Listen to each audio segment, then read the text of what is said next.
El ahijado de la muerte. Un pobre hombre artesano criollo que vivió en los albores del siglo XVII tenía 12 hijos y se veía obligado a trabajar día y noche para que no les faltara el pan. Cuando el 13º vino al mundo, murió la esposa de parto. El miserable artesano no supo cómo dar remedio a sus apuros. Corrió fuera de la casa hasta el camino que llevaba hacia el centro de la Nueva España y quiso pedirle al primero que encontrara que fuera el padrino de su último hijo. El primero al que encontró fue a Dios. Dios sabía ya sus tribulaciones y le dijo: «Pobre hombre, me das pena. Yo seré el padrino de tu hijo. Me ocuparé de él y haré que sea feliz en la tierra». El hombre dijo: «¿Quién eres tú?». «Yo soy Dios». «Pues no te quiero como padrino de mi hijo», dijo el hombre. «Tú das a los ricos y dejas que los pobres pasemos hambre». Esto lo dijo el hombre porque no sabía con cuánta sabiduría reparte Dios la riqueza y la pobreza. Así pues, se alejó del Señor y prosiguió su camino. Entonces se acercó el diablo y le dijo: «¿Qué buscas? Si me aceptas como padrino de tu hijo, le daré todo el oro del mundo y todos los placeres». «¿Quién eres tú?», preguntó el hombre. «Soy el diablo». «En tal caso no te quiero por compadre. Tú engañas y corrompes a los hombres». Siguió adelante y entonces se cruzó en su camino la descarnada muerte y le dijo: «¿Me quieres a mí por compadre?». El hombre dijo: «¿Quién eres tú?».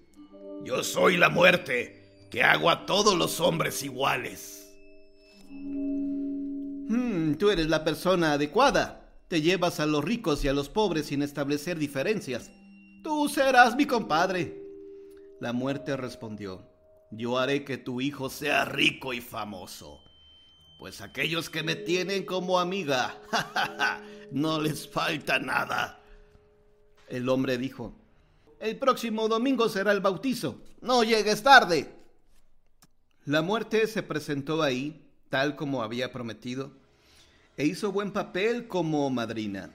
Cuando el muchacho creció, se presentó la muerte de nuevo e hizo que la acompañara.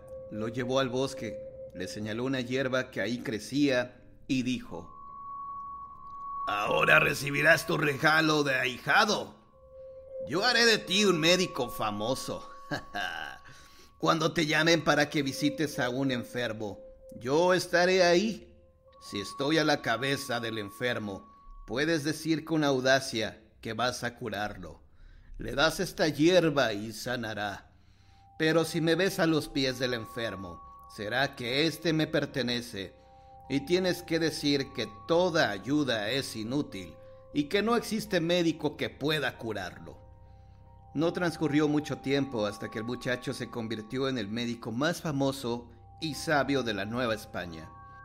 «Le basta echar una ojeada al enfermo para saber cuál es su gravedad, si va a sanar o si por el contrario morirá», decían de él, y la gente acudía de todas partes. Lo llevaban junto a los enfermos y le daban tanto oro que pronto fue un hombre rico. Entonces sucedió que el virrey se puso enfermo. Llamaron al famoso médico para que dijera si era posible o no la curación, pero cuando se acercó a la cama, la muerte estaba situada a los pies del enfermo y no existía hierba alguna que pudiera sanarle. «Ay, si pudiera engañar por una vez a la muerte», pensó el médico. «No le va a caer nada bien, pero como soy su ahijado, tal vez se hará de la vista gorda. Lo intentaré». Tomó al enfermo y lo puso al revés, de modo que la muerte pasó a estar a su cabeza. Después le dio la hierba y el virrey se recuperó y sanó. Pero la muerte fue al encuentro del médico, con el rostro enfurecido y oscuro. Lo amenazó con el dedo y le dijo: «Te has burlado de mí. Esta vez lo pasaré porque eres mi ahijado. Pero si te atreves a hacerlo otra vez, te agarraré por el pescuezo y serás tú el que vendrá conmigo a las tinieblas perpetuas». Poco tiempo después cayó gravemente enferma la hija del virrey. Era su única hija y el virrey lloraba día y noche. hasta que cegaron sus ojos, e hizo saber que aquel que le salvara de la muerte se casaría con ella y heredaría la corona. El médico, cuando llegó junto al lecho de la enferma, vio que la muerte estaba a sus pies. Hubiera debido recordar la advertencia de su madrina, pero la extraordinaria belleza de la princesa y la felicidad que suponía ser su marido lo turbaron de tal modo que se olvidó de todo.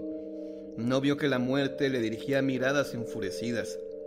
Levantaba la mano y lo amenazaba con el puño descarnado. Levantó a la enferma y colocó su cabeza en el lugar donde había tenido los pies. Después le dio la hierba y pronto se colorearon las mejillas de la enferma y volvió a ella la vida. Agradecida, dio al joven y apuesto médico un beso en señal de que pronto sería su esposa. Pero la muerte, que había sido burlada por segunda vez en algo que le pertenecía, se dirigió a grandes zancadas hacia el médico y le dijo: «Estás perdido sin remedio. Ahora te toca a ti». Lo tomó tan fuerte con su mano fría como el hielo que el médico no pudo oponer resistencia y se lo llevó a una cueva subterránea.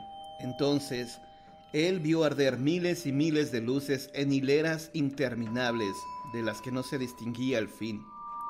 Unas grandes, otras medianas, otras pequeñas. A cada minuto se apagaban algunas y otras volvían a arder, de modo que las llamitas, siempre cambiantes, parecían saltar de un lado a otro. «¿Ves?», dijo la muerte, «son las luces de las vidas de los hombres. Las grandes pertenecen a los niños, las medianas a matrimonios en sus mejores años. Las pequeñas son de los viejos, pero también los niños y los jóvenes solo tienen a menudo una lucecita insignificante». «Enséñame la luz de mi vida», dijo el médico, creyendo que todavía sería muy grande. La muerte señaló un pequeño resto de velita que amenazaba a cada instante con apagarse y le dijo: «¿Ves? Es esta». Querida madrina», dijo el médico muy asustado, «enciéndeme una nueva. Hazlo por mí, para que pueda gozar de mi vida, ser rey y marido de la hermosa princesa». «No puedo», contestó la muerte. «Primero tienen que apagarse una para que encienda otra nueva». «Pues coloca la vieja encima de una nueva para que prenda inmediatamente cuando la otra se acabe», pidió el médico. La muerte fingió que iba a cumplir su deseo y tomó una luz reciente y grande, pero como quería vengarse, la colocó mal adrede, y el cabo de la velita cayó y se apagó. Enseguida el médico se desplomó y cayó por sí mismo en brazos de la muerte.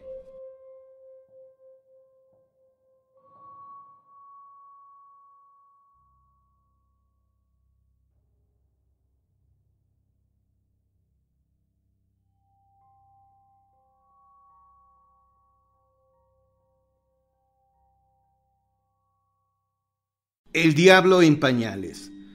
Esta historia que les relataré es una leyenda de la época colonial de mediados del siglo XVI y es muy popular aquí en México, donde parte del folclore que lo enriquece son sus leyendas. Esta dice así: cierta vez, ya muy entrada la noche, circulaba en las callejuelas retorcidas y mal formadas de la ciudad un hombre en evidente estado de ebriedad. Las calles eran alumbradas apenas con unos pequeños candiles que al reflejar las sombras formaban tétricas figuras fantasmagóricas, a lo cual el borrachín no daba muestra de sobresalto. Andando unos pasos más, escuchó levemente el llanto de un bebé. Era un llanto ahogado. Se detuvo tambaleante, pero ya no escuchó nada más que el aullar de los perros en la lejanía. Andando unos metros más, de nuevo escuchó ese llanto inconfundible. Ahora sí era claro que el llanto era de un bebé que se escuchaba más fuerte. El hombre buscó en los rincones y justo debajo del puente que cruzaba se hallaba la infortunada criatura rosada y regordeta que solo estaba cubierta por una pequeña manta. El hombre levantó al bebé sin antes maldecir a la desnaturalizada madre. Aún tambaleándose, el hombre siguió su camino, aún murmurando pestes, contra la infame que dejó a su pequeño en semejante situación. No había llegado ni al siguiente farol y empezó a tener la impresión de que el niño pesaba un poco más. Avanzó 4 calles más y evidentemente se percató de que el chiquillo era más grande y más pesado. Ya no podía con él, parecía que en lugar de niño llevaba un cerdito cargando, y se acercó a la luz del siguiente farol para ver bien al niño. Levantó la manta, y cuál fue su sorpresa al comprobar que efectivamente era un bebé con facciones de cerdo lo que llevaba cargando, el cual lo miró con los ojos encendidos. Chasqueó los colmillos, produciéndole el terror más profundo que se pueda sentir, lanzando al animal por los aires y exclamando un Ave María purísima. Se escuchó a correr por las retorcidas calles empedradas, hasta la borrachera se le quitó. Esta historia se repitió varias veces en la soledad de las frías noches, por lo que el populacho no vaciló en asegurar que ese bebé era el diablo en pañales, que asustaba a los incrédulos que se aventuraban a caminar por esas solitarias callejuelas del antiguo barrio de La Lagunilla.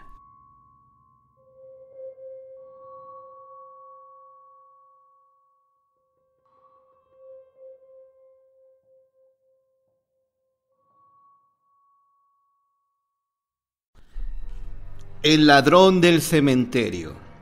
Hace muchísimo tiempo, allá en la época de la colonia, había una ancianita de rancia estirpe, descendiente de uno de los primeros conquistadores, que vivía sola en una gran casona que por el descuido de muchos años y la indiferencia de la anciana dueña sin duda, había vivido épocas mejores. La vieja casona parecía que se iba a caer de un momento a otro. La ancianita, que no tenía ningún ser querido que la cuidara, murió sola, triste y abandonada, y en su última voluntad pidió que se le enterrara con algunas de sus joyas y pertenencias, donando lo demás a los pobres, ya que no tenía a nadie que se las heredara. Así se cumplió a la señora su última voluntad, y fue enterrada con algunas de sus cosas personales de gran valor. Pasaron algunos años de ese nuevo siglo XVII, y unos cuidadores que eran compadres, poco escrupulosos y de reciente ingreso en el cementerio de Tlatelolco, por pláticas baladíes con enterradores ya viejos, se enteraron de la vieja historia del tesoro con el que la señora había sido enterrada. Así que una oscura noche de invierno en puntos beodos, decidieron sacar las cosas de valor que tuvieran ahí adentro. Así pues, bajo los humos del alcohol, cobijados por la medianoche, ambos comenzaron a profanar la tumba, de la cual sacaron las joyas que pudieron. Pero a uno de los hombres le llamó la atención un anillo que el cadáver llevaba en uno de sus dedos. Este, al tratar de quitárselo, no podía, puesto que el anillo se había atorado. Al no poder sacarlo, el hombre utilizó la pala que llevaba para cortar el dedo de un certero golpe. Entre risas y burlas se retiraron para repartirse el producto de su rapiña y continuar sus fechorías en las tabernas y tugurios de mala muerte, en donde organizaban verdaderas orgías con barraganas de pocos escrúpulos y muy dudosa reputación. Pasó el tiempo y un día en que empezaba a caer la noche y ambos hombres estaban haciendo su ronda por el cementerio, vieron a una señora sobre una tumba. Ambos pensaron que era alguien que fue a visitar a sus muertos. Muy quitados de la pena, se le acercaron y le pidieron que se saliera del cementerio, que ya no eran horas de visita.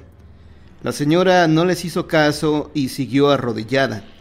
Ambos bellacos se molestaron y la sujetaron de los brazos para sacarla.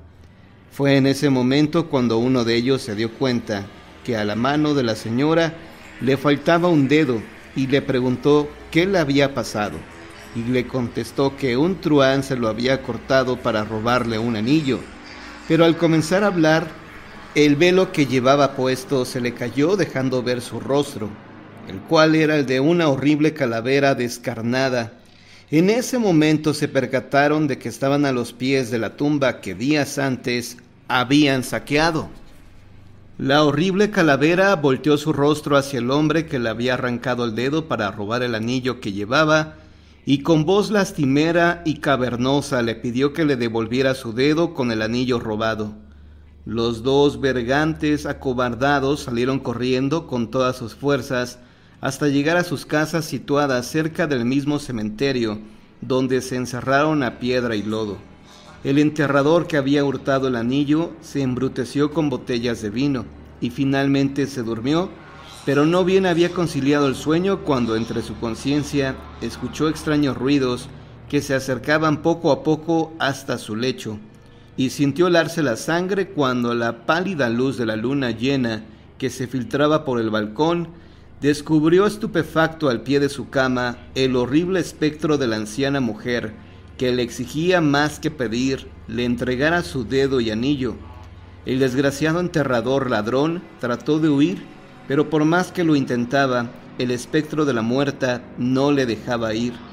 Finalmente ésta comenzó a desaparecer, pero el desgraciado y vulgar ladrón murió de un infarto, quedando grabado en su rostro una horrible mueca de espanto y terror indescriptible.